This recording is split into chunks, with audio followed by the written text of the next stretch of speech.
Assalamualaikum. Salam Pak. Alhamdulillah. Pokoknya ini Pak, silaturahmi ke tempat saya dulu. Ini kakak ipar saya. Silaturahmi, kita mau lanjut podcast di YouTube Muhammad Farid Videos. Oke, lanjut nanti. I got so much motherfucking design on right now. Bring it down, bring it down, make it come out that thing, hold fast, I'm bitches on the line, and you know. Assalamualaikum warahmatullahi wabarakatuh. Waalaikumsalam warahmatullahi wabarakatuh. Alhamdulillah, saya di konten Muhammad Farid Videos pada podcast kali ini mengundang kakak ipar saya sendiri, yaitu atas nama Pak Idris ya, atau Bang Idris atau Mas Idris, asli Sumeneb, Madura, Jawa Timur. Bagaimana Pak, kabarnya sehat Pak? Alhamdulillah. Kabarnya sehat, alhamdulillah. Sehat. Ini sebenarnya lanjut aja, kita mau bahas tentang pilkada di Jakarta. Langsung aja Pak ya, kita tanya-tanya langsung to the point aja pokoknya. Santai saja. Pun kita jangan lupa sambil nyusu.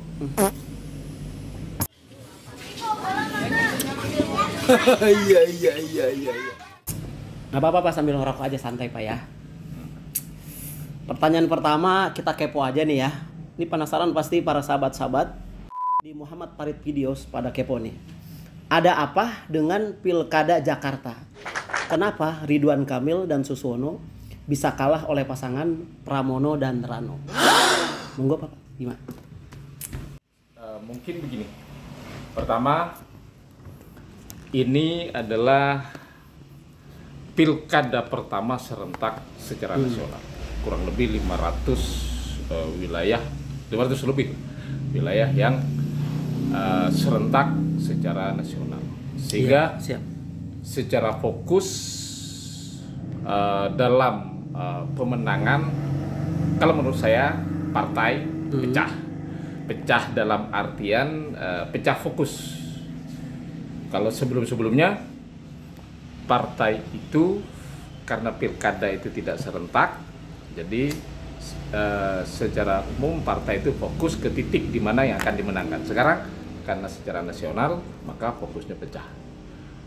Jakarta sebagai tolak ukur nasional maka akan dibidik oleh semua partai untuk dijadikan wilayah yang dimenangkan.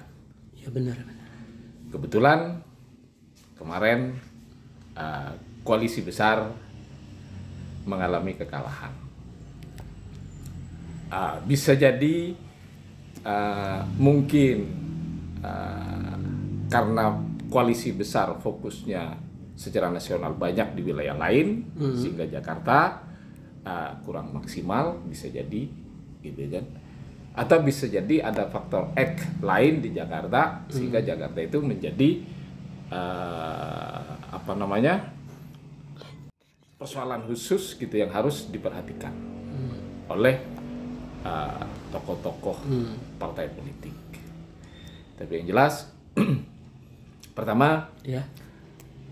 saya ngasih selamat kepada Pramono Anung dan Rano Karno yang telah memenangkan DKI dengan lancar. Kemarin sudah rekapitulasi KPU sudah selesai, walaupun dari Ridwan Kamil dan Suswono pas rekapitulasi di KPU walk out.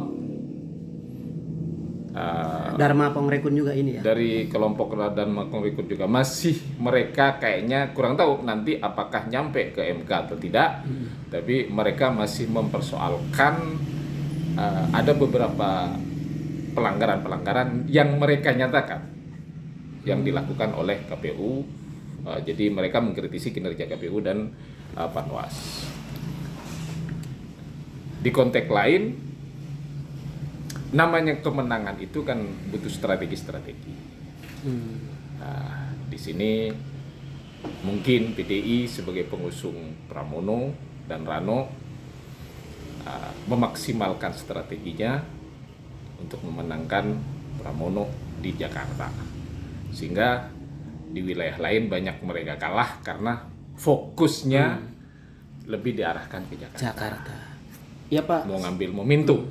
Soalnya kita lihat untuk koalisi besar atau Kim Plus di Banten menang, Jawa Barat menang, Jawa Tengah menang, dan Jawa Timur menang.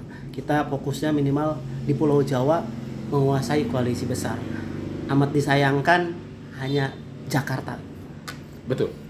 Jadi hanya Jakarta yang kalah. Dan memang secara nasional bicara politik bahwa Pulau Jawa itu adalah sentral dari politik nasional. Jadi siapa yang menguasai Pulau Jawa itu sudah dianggap menguasai secara politik nasional. Cuman khusus untuk Jakarta koalisi besar kalah. Barangkali memang itu untuk menyeimbang saja nantinya. Kita berpikir, kalau kita berpikir positif bahwa adanya DKI tidak dipegang oleh koalisi itu untuk di Pulau Jawa menjadi penyeimbang dalam kebijakan publik, kebijakan politik ke depannya di antara kepala-kepala daerah dan juga sinergitas dengan pemerintahan pusat. Karena memang koalisi perlu juga ada oposisi untuk penyeimbang ya Pak ya, penyeimbang politik. Betul. Ya. Terus Pak, ini bisa jadi ini pertanyaan terakhir karena videonya nggak bakal lama-lama ya bosku ya. Masih adakah pengaruh Anies Baswedan di Jakarta Pak? Boleh tuh? Ini menarik gitu kan. Artinya menariknya apa? Kita tidak perlu barangkali. Saya yakin semua masyarakat Indonesia sudah melek digital, tahu sedikitnya bahwa tadinya Anies itu setelah kalah di Pilpres dia ada minat untuk kembali lagi memegang DKI. Tapi setelah itu tidak ada ruang kayaknya untuk bagaimana dia tampil kembali, karena bagaimanapun secara sistem kita Indonesia, jadi siapapun yang mau jadi kepala daerah harus diusung oleh partai atau bisa seperti Dharma Pongrekun jadi independen, tapi kebanyakan independen itu tidak pernah menang karena tidak didukung oleh mesin partai. Nah, dari situ banyak yang beredar informasi bahwa para pendukung Anies di Jakarta itu kecewa. Jadi kecewa karena orang yang mereka sukai, yang mereka berikan apresiasi besar tidak bisa tampil dalam Pilkada DKI. Habis, dan itu menjadi momentum tersendiri di dalam Pilkada DKI. Akhirnya siapa yang bisa merebut Anies beserta gerbongnya ada kemungkinan mungkin. Jadi makanya karena kalau saya melihat secara pribadi pengaruh Anies masih ada. Berarti kuat banget ya Masih untuk Pak Anies Baswedan ini. Kalau kuat enggaknya kita tidak bisa mengukur itu, tapi ada ya. Ya ada ya. Ada ya, di DKI itu ada. Sehingga kan bisa menang itu. Iya. Pasangan dari Pramono dan Rano Karno. Artinya yang bisa menggandeng Anies akhirnya ternyata Pramono. Alhamdulillah. Kebetulan CS-nya katanya sahabatnya. Tim koalisi besar ternyata tidak bisa menggandeng. Kan hanya poinnya di situ. Karena Pramono yang bisa menggandeng Anies untuk sekedar membantu dalam hal mendampingi dalam kampanye, mungkin itu sudah menjadi indikasi awal kepada pendukung Anies bahwa Anies ada di mana. Karena kan sesederhana itu. Artinya pendukungnya itu hanya menunggu Anies itu ada di mana. Karena memang di satu sisi pastinya KPU punya kepentingan jangan sampai ketika loyalis Anies ini besar di DKI, jangan sampai ketika Anies itu tidak ada di mana-mana, jangan sampai mereka golput gitu loh. Benar. Indikasi itu sinyalnya ada. Sinyal indikasi bahwa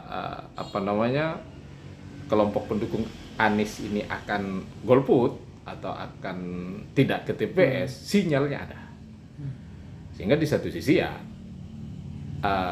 KPU sebagai pelaksana akan diuntungkan karena KPU punya kepentingan untuk bagaimana partisipasi publik dalam pelaksanaan pilkada itu maksimal.